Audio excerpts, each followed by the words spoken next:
سامعین محترم، ہماری گفتگو کا عنوان عورت کے شوہر پر حقوق اس حوالے سے ہے۔ اس ضمن میں کچھ احادیث مزید آپ حضرات کے سامنے پیش کرتا ہوں۔ اللہ تعالی ہم سب کو عمل کرنے کی توفیق عطا فرمائے۔ حضرت ابو ہریرہ رضی اللہ تعالی عنہ سے روایت ہے، فرماتے ہیں کہ ایک عورت نبی مکرم صلی اللہ علیہ وسلم کے پاس حاضر ہو کر عرض گزار ہوئی، یا رسول اللہ صلی اللہ علیہ وسلم، میں فلاں کی بیٹی ہوں اور فلاں قبیلے سے ہوں۔ نبی اکرم صلی اللہ علیہ وسلم نے فرمایا کہ میں نے تجھے پہچان لیا ہے، بول تیری کیا حاجت ہے؟ کہنے لگی میرا مسئلہ یہ ہے کہ میرے چچا کے بیٹے کے بارے میں، جس کا نام فلاں ہے، جو عبادت گزار ہے۔ فرمایا میں اسے بھی جانتا ہوں۔ کہنے لگی کہ اس نے میرے لیے نکاح کا پیغام بھیجا ہے، آپ مجھے شوہر کے بیوی پر حقوق ارشاد فرما دیں تاکہ اگر میں انہیں ادا کر سکتی ہوں تو میں اس سے شادی کر لوں۔ نبی آخر الزمان صلی اللہ علیہ وسلم نے فرمایا شوہر کے حقوق کیا ہیں؟ اب یہ سننے توجہ سے۔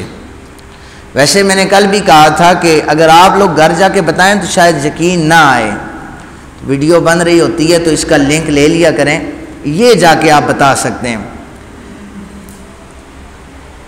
ہمارے استاد محترم فرماتے تھے کہ جو 95% طبقہ ہے نا، یہ بیویوں سے ڈرتا ہے، 95%۔ تو ہم نے سوچا شاید 5% جو ہیں یہ نہیں ڈرتے، لیکن انہوں نے فرمایا کہ 5% جھوٹ بولتے ہیں۔ 95% طبقہ ڈرتا ہے اور 5% جھوٹ بولتے ہیں، اس لیے ویڈیو بن رہی ہے، آپ یہ ویڈیو دکھا سکتے ہیں۔ اور یہ میں نے مذاق کیا ہے، یہ غیر شرعی نہیں ہے۔ میں کسی دن آقا کریم صلی اللہ علیہ وسلم کا مذاق جو منبر رسول سے صحابہ کرام کے ساتھ حضور صلی اللہ علیہ وسلم فرمایا کرتے تھے، وہ بھی آپ کے سامنے پیش کروں گا۔ اب ذرا حقوق سنیے گا، میں اسی لیے کہہ رہا ہوں یہ اتنے سخت حقوق ہیں کہ اگر آپ بتائیں گے تو آپ پر یقین نہیں کیا جائے گا۔ نبی اکرم صلی اللہ علیہ وسلم نے فرمایا شوہر کے حقوق یہ ہیں کہ اگر اس کے ناک سے خون پیپ بہنے لگے، عورت اسے اپنی زبان کے ساتھ چاٹنا شروع کر دے، تب بھی وہ اپنے شوہر کے حقوق ادا نہیں کر سکتی۔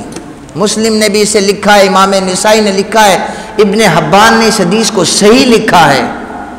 اور امام نسائی کی شرائط اتنی سخت ہیں حدیث لینے میں کہ بعض نے لکھا ہے قرآن کے بعد بخاری نہیں نسائی شریف کا مقام ہے، لیکن جو اجماع ہے وہ بخاری شریف پر ہے، یہ صحیح حدیث ہے۔ اب حضرت انس بن مالک رضی اللہ عنہ، یہ دوسری حدیث پاک، انصار میں سے ایک گھر والوں کے پاس ایک اونٹ تھا جس پر وہ پانی بھر کر لایا کرتے تھے۔ وہ اونٹ پاگل ہو گیا، وہ اپنے اوپر پانی نہیں لادنے دیتا تھا۔ صحابہ بڑے پریشان تھے کہ ہمارے فصلیں خشک ہو رہی ہیں، انہیں پانی میسر نہیں ہے۔ نبی اکرم صلی اللہ علیہ وسلم کے پاس تشریف لائے اور آ کر کے عرض کرنے لگے یا رسول اللہ، ہمارا ایک اونٹ ہے وہ پاگل ہو گیا ہے، ایک ہی تھا جس پر پانی لاد کر ہم فصلوں کو سیراب کرتے تھے، تو اب وہ ہم اپنی پشت پر پانی نہیں لادنے دیتا۔ آقا کریم صلی اللہ علیہ وسلم نے فرمایا میرے صحابہ چلو مجھے وہ باغ دکھاؤ جہاں پر اونٹ باندھا ہوا ہے۔ حضور اس باغ میں تشریف لے گئے تو صحابہ نے آواز دے کر کہا کملی والے آقا، وہ باؤل کتے کی طرح کاٹنے کو دوڑتا ہے، احتیاط فرمائیے گا۔ آقا کریم صلی اللہ علیہ وسلم جو اس سامنے گئے تو وہ اونٹ دوڑ کر کملی والے آقا کریم صلی اللہ علیہ وسلم کے پاس آیا۔ صحابہ ڈر گئی، یہ نقصان پہنچائے گا، اور جانور غیر ذوی العقول ہوتا ہے، اس کی عقل نہیں ہوتی جانور کی، لیکن یہ دوڑ کر مصطفیٰ کے قدموں میں جھک کر سجدہ کرنا شروع ہو گیا۔ یہ حدیث کے الفاظ ہیں، وہ سجدے میں جھک گیا تھا، غیر ذوی العقول تھا، اس کی عقل نہ تھی۔ حضرت سیدنا ابو بکر صدیق رضی اللہ تعالی عنہ نے عرض کیا کملی والے آقا، اس کی تو عقل نہیں ہے تو یہ آپ کو سجدہ کرتا ہے۔ ہم آپ کا کلمہ پڑھتے ہیں، ہمیں بڑا دل چاہتا ہے آپ کو سجدہ کریں۔ صحابہ کیا کہہ رہے ہیں؟ ہمیں بڑا دل چاہتا ہے ہم بھی آپ کو سجدہ کریں۔ تو نبی اکرم صلی اللہ علیہ وسلم نے فوراً تنبیہ فرمائی، میرے صحابہ کسی بشر کو سجدہ جائز نہیں ہے۔ اگر کسی کو بشر کو سجدہ جائز ہوتا، اب حضور نے فرمایا اگر کسی بشر کو سجدہ جائز ہوتا، عورت کو حکم دیا جاتا کہ اپنے شوہر کو سجدہ کر۔ اگر جائز ہوتا تو کس کو حکم ہوتا؟ عورت کو حکم دیا جاتا کہ اپنے شوہر کو سجدہ کر، کیونکہ اس کے اوپر بہت زیادہ حقوق ہیں۔ حضرت انس بن مالک کہتے ہیں کہ نبی اکرم صلی اللہ علیہ وسلم نے ارشاد فرمایا، کیا تمہیں جنتی مردوں کے متعلق خبر نہ دوں؟ ہم نے عرض کیا یا رسول اللہ کیوں نہیں، ضرور ارشاد فرمائیے۔ فرمایا نبی جنتی ہیں، صدیق جنتی ہیں، اور وہ شخص جو اپنے بھائی سے ملاقات کے لیے کسی دوسرے علاقے میں اللہ کی رضا کی خاطر چلا گیا کہ میرا بھائی راضی ہو جائے تو اللہ خوش ہو جائے گا، تو یہ بھی جنتی ہے۔ فرمایا اب میں تمہیں جنتی عورتوں کے متعلق بتاتا ہوں۔ آقا کریم صلی اللہ علیہ وسلم نے فرمایا خاوند سے محبت کرنے والی جنت میں جائے گی، بچے پیدا کرنے والی عورت یہ جنت میں جائے گی، چونکہ حضور نے فرمایا کل بروز محشر میں اپنی امت پر تاکہ فخر کروں۔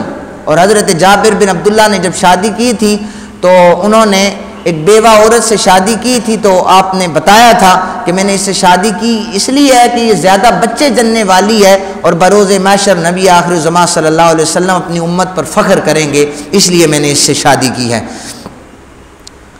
پھر فرمایا کہ جب شوہر ناراض ہو جائے عورت سے، کسی محرومی کا عورت کو سامنا کرنا پڑے، عورت جو ہیلا بہانہ کر سکتی ہے وہ کر لے، اپنے شوہر کو راضی کر لے۔ اور عورت یہ جملہ کہہ دے، حضور کی حدیث کا جملہ ہے، طبرانی نے اس کو نقل کیا ہے اور اس کو تمام راویوں نے صحیح کہا ہے کہ عورت یہ کہہ دے کہ میں اس وقت تک سرما نہیں لگاؤں گی جب تک تو راضی نہ ہو جائے، اس وقت تک میں سرما نہیں لگاؤں گی جب تک تو راضی نہ ہو جائے۔